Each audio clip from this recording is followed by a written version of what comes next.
नमस्कार शेतकरी बांधवांनो, आपण आज पाहणार आहोत की अद्रक पिकामध्ये तणनाशकाचा वापर केला पाहिजे की नाही. तसं बघितलं तर आपण अद्रक पिकासाठी कोणत्याही तणनाशकाला एक लेबल क्लेम नाही आहे, परंतु आपल्यासोबत सागर भाऊ आहेत. ते दरवर्षी अद्रक पिकाची लागवड करतात. यावर्षी पण त्यांनी अद्रक पिकाची लागवड केलेली आहे आणि या ठिकाणी त्यांनी तणनाशकाचा वापर केलेला आहे. आपण त्यांच्याकडून जाणून घेऊया की कोणत्या तणनाशकाचा वापर केलेला आहे, त्यानंतर त्यांना रिझल्ट कसा मिळालेला आहे आणि त्याचे साईड इफेक्ट्स आहेत की नाही.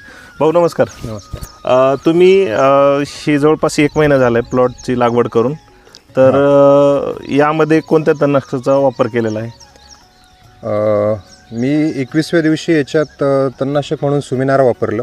हां, सुमिटोमो कंपनीचं. बरोबर. आणि त्यासोबत मी सुमिमॅक्स घेतलं होतं. 1 लिटर बॉटलसाठी मी 10 ml त्याच्यात मिक्स केलं होतं.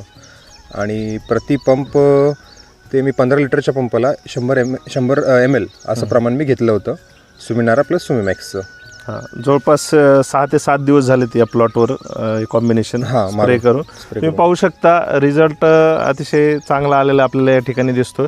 भाऊ, काही ते साईड इफेक्ट वगैरे तुम्हाला जाणवतात का त्याचे? नाही, माझं फक्त 2 ते 5% अद्रक अशी उगम झाली होती. तर त्या अवस्थेत मी मारलं, तर मला तर त्याच्यात काही साईड इफेक्ट जाणवला नाही. आणि इव्हेंच्युअली नंतर सुद्धा मला काही कोंब उगायला, कुठले पिवळे कोंब वगैरे असं कुठलाही प्रकार जाणवला नाही.